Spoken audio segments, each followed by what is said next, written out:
ने सदन में हिंदुओं को लेकर के बयान दिया है, जो लगातार चर्चा का विषय बना हुआ है। उन्होंने कहा है कि नरेंद्र मोदी पूरा हिंदू समाज नहीं है और ये लोग हिंदू के नाते उनका। यदि नरेंद्र मोदी हिंदू समाज नहीं है तो राहुल गांधी हिंदू समाज हैं। राहुल गांधी अपने आप को पहले सोचें कि वो कैसे हिंदू हैं, वो कैसे हैं। उनके परदादा फारसी थे, उनकी माता जी क्रिश्चियन हैं, उनके तो वो क्या है। वो यदि वो मोदी जी को ये बात करें तो वो क्या है, वो मिक्स हैं। वो उनका यदि डीएनए टेस्ट कराया जाए तो उसमें फारसी भी निकलेगा, उसमें क्रिश्चियन भी निकलेगा, मुस्लिम भी निकलेगा। पहले अपने आप को देखें कि वो क्या है। लेकिन बेबी राम को लेकर के लगातार शुरू हो गया है, लगातार जो आरोप लग रहा है, आपको क्या लगता है इसकी जांच होनी चाहिए? देखिए, कानून सबके लिए बराबर है। कानून किसी दल और किसी पद के कारण नहीं, कानून सर्वोच्च है। ये मोदी जी और योगी जी के सरकार में संविधान सर्वोच्च है। संविधान के दायरे में जो भी आएगा, चाहे वो कितने भी ताकतवर क्यों न हो, कानून अपना काम करेगी। ये सपा और बसपा के कानून नहीं है कि उस समय जो कानून के रक्षक को ही घसीटा जाता था। लखनऊ के राजधानी में पुलिस उपाधीक्षक जैसे अधिकारी को समाजवादी पार्टी के गुंडे घसीटते थे। आज वही पुलिस है कि आज एक पुलिस के सिपाही को आप केवल गिरबान पकड़िए, उनका कलेजा निकाल दे। मंत्री जी, एक आखिरी सवाल। अयोध्या और काशी का जिक्र लगातार सदन में किया जा रहा है। अखिलेश यादव हो चाहे राहुल गांधी हो, जिस तरीके से बीजेपी अयोध्या में हारी, उसको लेकर के लगातार सदन में जो प्रहार किया जा रहा है। ये सही है कि हम अयोध्या में हारे। अयोध्या में हम इसलिए हारे कि राष्ट्रवाद कमजोर पड़ गया और जातिवाद मजबूत हो गया। और हम लोग राष्ट्रवाद की बात करते हैं और कुछ लोग जो है जातिवाद की बात करते हैं। बस इतनी ही अंतर है और कोई अंतर नहीं। बाकी है कि उपचुनाव भी होने वाला है, क्या लगता है कि उपचुनाव में अपने चुनाव में दावा कर रहे हैं अखिलेश यादव की हम जो है उत्तर प्रदेश में टीम पेश करेंगे? देखिए, अखिलेश यादव जी हर समय दावा करते थे। वो 2014 में मुख्यमंत्री थे, उनके पैरों तले जमीन खिसक गई, उनको पता नहीं चला। 73 सीटें भारतीय जनता पार्टी पाई। 2017 में वो मुख्यमंत्री थे, वो जो है समझ ही नहीं पाए और 300 से ज्यादा सीट जो है भारतीय जनता पार्टी पाई। और 2019 में अपने घोर विरोधी बहुजन समाज पार्टी को साथ कर लिए। लोग कहते हैं कि पूर्व और पश्चिम कभी एक नहीं हो सकते।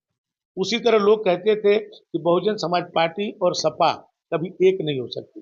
दोनों के नेचर में बहुत फर्क है, लेकिन दोनों मिल करके मोदी जी के लहर को नहीं रोक पाए।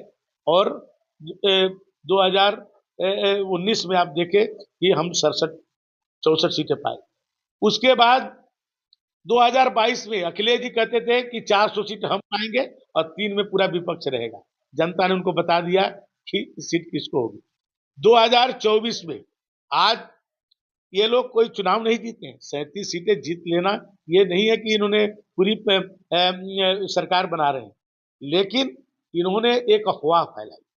ये अफवाह फैलाई कि संविधान बदल देंगे, 400 सीट पा गए मोदी जी तो संविधान बदल देंगे, आरक्षण खत्म कर देंगे। इस अफवाह में ये सफल हो गए, इसलिए इनको इतनी सीटें मिल गई। इनके तो लोग चुनाव लड़ने के लिए तैयार नहीं थे। इनके कितनी बार, दर्जनों बार प्रत्याशी बदले। एक एक लोकसभा आपको ऐसे मिलेंगे जहां पर इन्होंने दर्जनों बार प्रत्याशी बदल दिया। एक प्रत्याशी नहीं लड़ा, दूसरे को भेजे, दूसरा नहीं लड़ा, तीसरे को भेजे। ऐसे कितने जगह इन्होंने जो है चेंज किया, लेकिन कोई वहां के प्रत्याशी नहीं मिलता था। अब सुल्तानपुर में मेनका गांधी जी के खिलाफ में जो जीता, एक को बदल दिए, वो नहीं लड़ा, कहा कि हम नहीं लड़ेंगे। दूसरे को गोरखपुर से ले जाकर लड़ा दिए, प्रचार नहीं कर रहा था, लेकिन इन्होंने संविधान का डर दिखा करके वहां जीते। जो बहुजन समाज पार्टी के मतदाता, जब दोनों एक लोग थे, तब जो है सपा को वोट नहीं दिया या सपा वाले बसपा को वोट नहीं दिए। इस संविधान को डर दिखा करके इसमें उन्होंने ये प्राप्त कर लिया।